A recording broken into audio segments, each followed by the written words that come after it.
संदीप ने अपनी माँ के कहने पर गांव में शादी कर ली थी। लड़की का नाम था सुनीता। माँ का कहना था एकदम मॉडर्न बहू नहीं होनी चाहिए, लेकिन उन्हें नहीं पता था कि गांव से आने वाली बहू सुंदर सुशील तो होगी और उसको गांव से बाहर भी निकाल लाएंगे, लेकिन उसके अंदर का गांव कैसे बाहर निकलेगा। शादी के कुछ दिन बाद, माँ टिफिन तो देना जरा। बेटा अब तो स्कूल नहीं ऑफिस जाता है, माँ से नहीं अपनी बीवी से टिफिन मांगा कर। ओके माँ। सुनीता टिफिन ले आओ। जी लो टिफिन, इसके अंदर पिस्ता डाल दिया है। पिस्ता? पिस्ता क्यों? सास जी ने बोला था ना कि आपको पिस्ता बहुत पसंद है। ओहो, मैंने पिस्ता नहीं पास्ता बोला था, पास्ता। पास्ता? कहीं होता है पास्ता? अरे बेटी तू रहने दे, मैं बना दूंगी। अच्छा किया कि पाव भाजी बनाने का नहीं बोला, वरना किसी के पाव बना देती है। सुनीता को बुरा लगता है, लेकिन उसकी नादान हरकतें कम नहीं होती। ऐसे ही एक दिन, अरे तुमने ये क्या लगाया है? अरे आप वो फूस फूस करके लगाते हैं ना, वही। डियो? का दियो? किसको दियो? अरे वही ना जिससे खुशबू आती है। हाँ सही पकड़े हैं। अच्छा लेकर तो आना। कौन सा डियो लगाया तुमने? अभी लेकर आते हैं जी। संदीप की बात मानकर सुनीता अंदर से खुशबू वाला फुसफुस लेकर आती है। ओएमजी! ओएमजी मतलब ओ माय गणेश ना। अरे ओएमजी छोड़ो, और ये खुशबू वाला फुसफुस की बात कर रही थी तुम? हाँ इसी की, फिर से सही पकड़े हैं।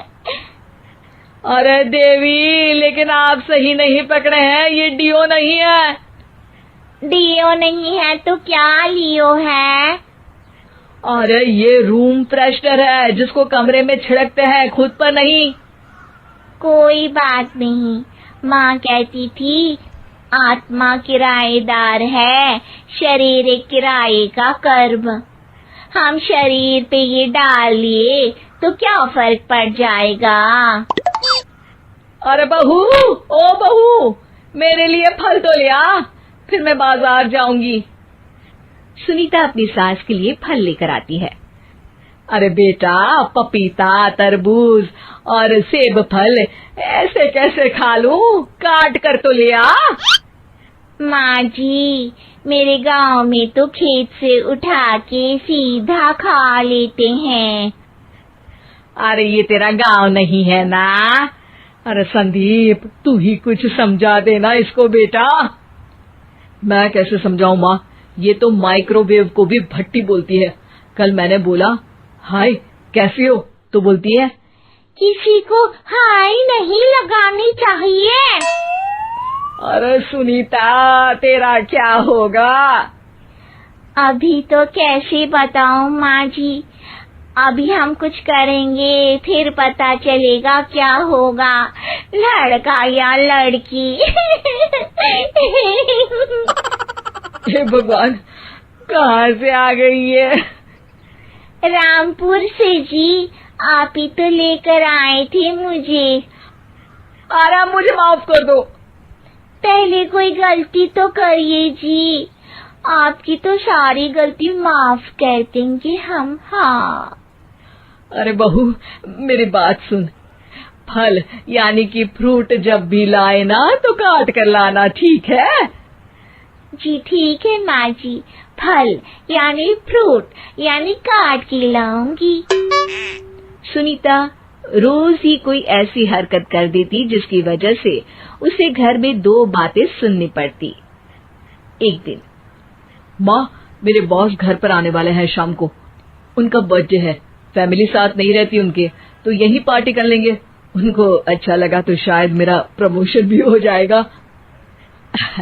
मैं ना फ्रूट केक लाकर फ्रिज में रख दूंगी और तेरे साथ आज खाना मैं बनाऊंगी, ताकि जब साहब आए तो खाने में कोई गड़बड़ ना हो। शाम को जब सारी तैयारियां हो जाती है, संदीप के साथ बड़े साहब भी घर आते हैं। फ्रूट केक तो ले आना बहू, फिर खाना खाएंगे। अरे इस सब की क्या जरूरत थी, आपने बुलाया वही काफी है। सर, आपका परिवार शहर में नहीं है तो हम ही आपके परिवार जैसे हैं सर। इतने में ही सुनीता फ्रूट केक लेकर आती है और बड़े साहब की टेबल पर रख देती है, और जैसे ही केक के ऊपर का बॉक्स हटाती है, ओह, ये क्या है? केक तो कटा हुआ है। मैं तो ऐसा नहीं लाई थी। आप मुझे शाबाशी दे सकती है माँ जी, मैंने ही केक काट दिया। आपने कहा था ना, फल यानी फ्रूट यानी हमेशा काट के लाना, तो फ्रूट केक भी तो फ्रूट ही है ना, तो मैंने पहले ही काट लिया। हूँ ना मैं समझदार। अरे बहू, ये क्या किया? केक हमेशा वही काटता है जिसका जन्मदिन होता है। तुझे एक बात भी समझ नहीं आती, एक नंबर की बेवकूफ है। पूरा माहौल बिगड़ चुका था। संदीप को लगने लगा था कि साहब उसे प्रमोशन तो दूर की बात है, कहीं डिमोशन ना दे दे, लेकिन साहब बीच में ही बोल पड़ते हैं। अरे कोई बात नहीं, ये इनकी बेवकूफी नहीं है, इनका भोलापन है। बेटा आप कहाँ से हो? रामपुर गांव से। अरे वाह, गांव से? फिर तो आपके गांव में ताजे फल और सब्जियां मिलते होंगे।